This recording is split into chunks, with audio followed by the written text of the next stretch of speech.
2015 nos hizo soñar con esa bot lane. Y ese hombre es... ¡Mitthy!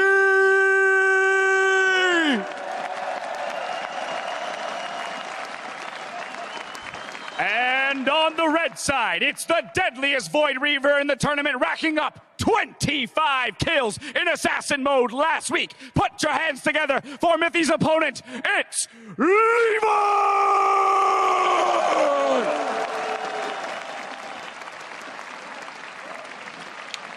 I'm feeling so beta right now. Why? All these like alpha males shouting, Levi. Yeah, you and me and our girly voices, Mitch. Sadly not suited for the hype, but we can talk about the 1v1s. Yep. And we know, obviously, Mitthy very well. He's a player who, after the EU vs NA first game, I saw him backstage, and I tried to explain to him that when there's this little effect around the ball from Orianna, it's a shockwave and you can flash it. Yeah. He didn't want to hear that. Like, he was actually pretty down after that game. He was like, yeah, we could do anything, you know, I've died too many times. Now it's time for revenge. We know him very well. We consider him a friend. Yet you, right after the game, you walk up to him and you tell him should have flashed us over. Hey, I'm helping. I'm just helping. I hope the world sees what a friend the Physio actually is right now. I am just trying to give him some advice here. Tahm Kench ban, it's happening. These bans are kind of all over the place, you know. No one has actually played Tahm Kench yet. But Levi obviously played in the IWCA, where we had the 1v1s, where Turkey introduced Tahm Kench, and it destroyed some of those AD carries. So he has a lot of respect for the pick. Yeah, the pick kind of developed for two different reasons. The voice actor that initially did Tahm Kench sadly passed away in the Turkey region. It turns out this champion is pretty strong 1v1, yeah. So it's a double win, an homage, and a strong champion. But let's not focus on it too much. Fans are running through. Yeah, funny story about the Cannon ban. You saw Mitthy laugh before. His match history from the practice beforehand is like 10 Cannon games in a row. And he was like, oh, if Levi actually checks my match history, he's going to ban it, and then I'm done. It's like all he's been practicing. Caitlyn is open. Caitlyn should never be open in 1v1. She's too strong. Poke is great. Sustain is fine with Warlords. She's so difficult to play against. Yeah, difficult to play against. It's actually really interesting with the new Caitlyn. He just locks it in. 5 seconds left. Mitthy has not been watching the meta evolve. Oh. And this, when we see the Caitlyn locking, obviously on the screen, that could be just a Teemo fighting against it. Teemo can get outranged. Yeah. I think the way to go about it is you want to kind of eat trap combo, actually, to keep him out of range and then get the headshot. You can actually buffer both the Q and the trap with your E. Right. And then you just want to outdistance the Teemos and then disengage once you get blinded. Yeah, exactly. And one of the ways, again, you can play around these AD carries is, again, by using the bushes on the side, the brushes on the side. So effectively. But Caitlyn is the one AD carry who can kind of counter that because she can put a trap in there and make it really hard for you.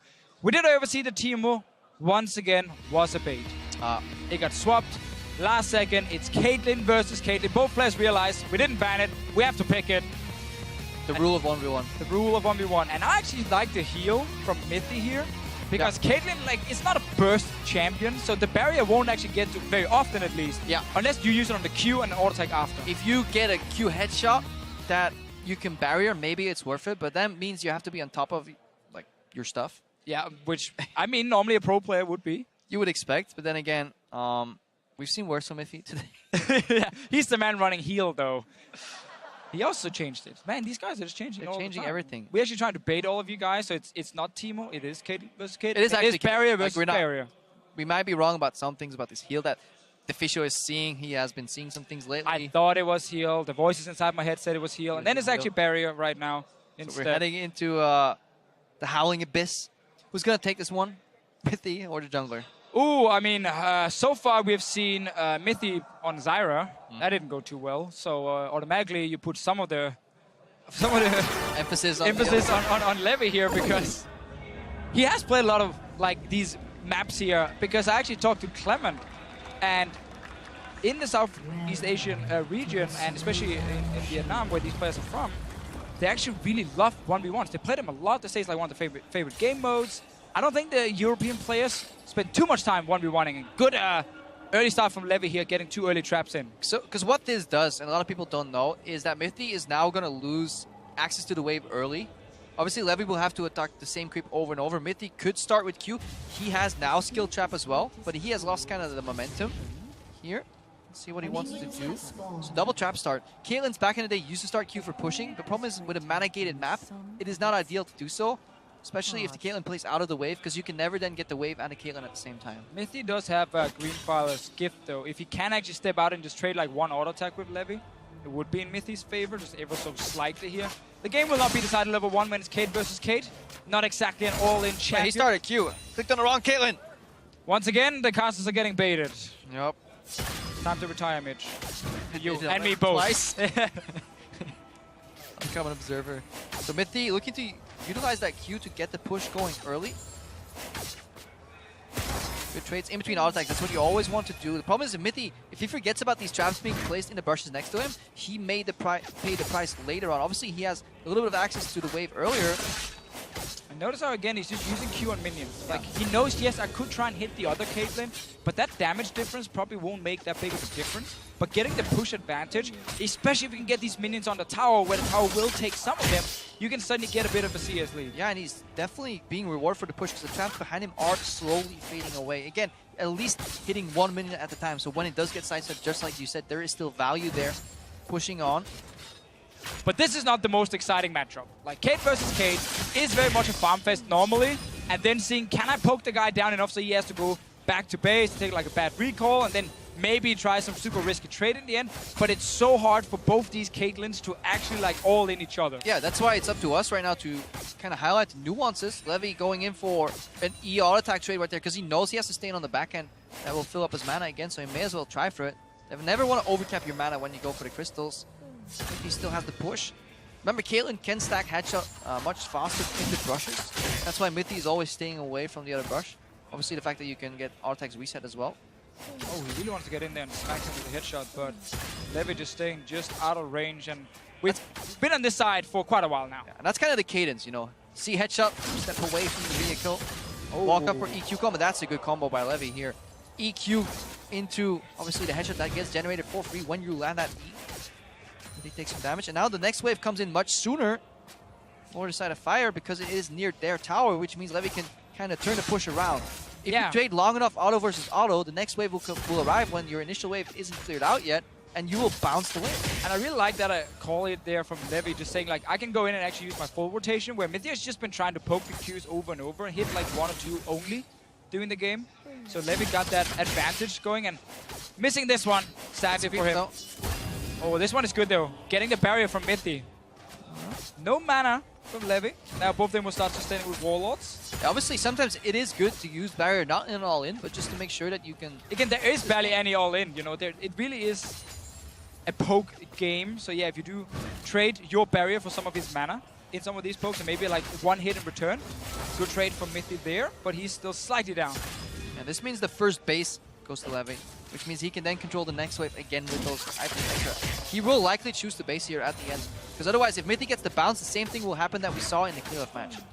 It is just very hard though, getting like an item advantage when it's 33 to 31 CS here. Even if he gets like 1 or 2 CS advantage, you end up just going like Doran's, and then like another potion coming in, and then you kind of go even anyway. It honestly pays off at the end. If you get 2 of these situations where you base successfully, you'll get more items, which gives more pressure at the end if you're racing to 100 CS. Ooh. Or you can take tower shot. That also works. Let's just say it was the disrespect tower shot. Showing Mitthy, I don't need this HP. I can take a tower shot. I can still beat you. I wonder if he should have based there. He had like 1.8k gold. Definitely went for it. Maybe he wants to base on the cannon wave. I mean, that's the important thing here, right? You know, they've been farming for such a long time. You can actually get BF swords, or you can aim for sustain instead and get some more lifesteal and not just value the full damage. Look how Levi's also explaining the brush here. So despite having no mana, he's getting more headshots per wave, which means he can start pushing. I don't think the tower is really the objective in this matchup. No, definitely not. It is hoping that Mitthy either misses a CS because of the tower, or Mithy's busy last hitting a CS when Levi can then hit him once or twice for free. Now he's taking a lot of minions to try and get the relic. Oh! Down to level 6. And no barrier. No barrier. Used before, Levi just with enough damage. Great understanding of how much damage he could actually deal right there. Yeah, he stayed because he didn't want to take preferential base and go for the long game. He instead wanted to just reign dominance. He switched over just when that relic was spawning. Notice how he knows the map, because he played on the left side near the brush, generating push, generating headshots, saving his mana for poke.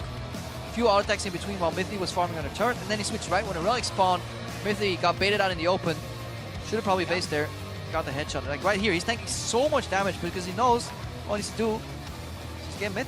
I think also Mitthy didn't realize Levi just needed one melee minion for level 6. Otherwise, he would never step forward to try and take it. Like, worst case, you would have gone back to base then. But the way a lot of players look at it is like, if I'm already down in CS and I have to take a bad recall, then I've lost anyway, because he will just not fight me and just keep farming 200 CS. So Mitthy probably felt like he had to try something super risky to try and keep it somewhat even, but he was just down. Super risky. Auto-attack him. Auto-attack him, very risky for Mitthy in this one. And not been the greatest day for him so far. But Levi showing once again. So remember, if you see Mitthy, do what the Fisher does and just keep asking him why he made those mistakes that he did. Why did you not flash the Orianna ulti? I've learned that's how it works. You know, why'd you get ultied? Part of giving, feedback is getting them to talk. Get them, ask them a question and get them to answer, and then later on you can then use that to give some feedback. So I just taken one class on giving feedback, forgets half of it. I just wanted to see what Mitthy wanted to say. I think Levi, though, that's the man we should talk about instead. Yeah. Played this map actually extremely well. We talked about this, back in the Southeast Asian regions. They really love these 1v1s so much, and he got to play last week, so he's obviously been practicing quite a lot, and I feel like this is where they can really add some value for Team Fire. Oh, they're definitely pulling their weight here. He did get punished for the trap start, if we're being critical, but then he bounced back by beautifully just saving his full combo, EQ into headshot every time, and then the second he bounced that wave from under his turret, and Mitthy kind of got baited into trading, so the wave stacked much sooner and bounced again. That's when he took the control of the matchup, got level 6 first, and honestly played it out beautifully. I was expecting him to base, but he honestly had the bigger picture in mind, which was that level 6 spike. Okay, very interesting. Let's move on instead. Let's give it to the guys on stage.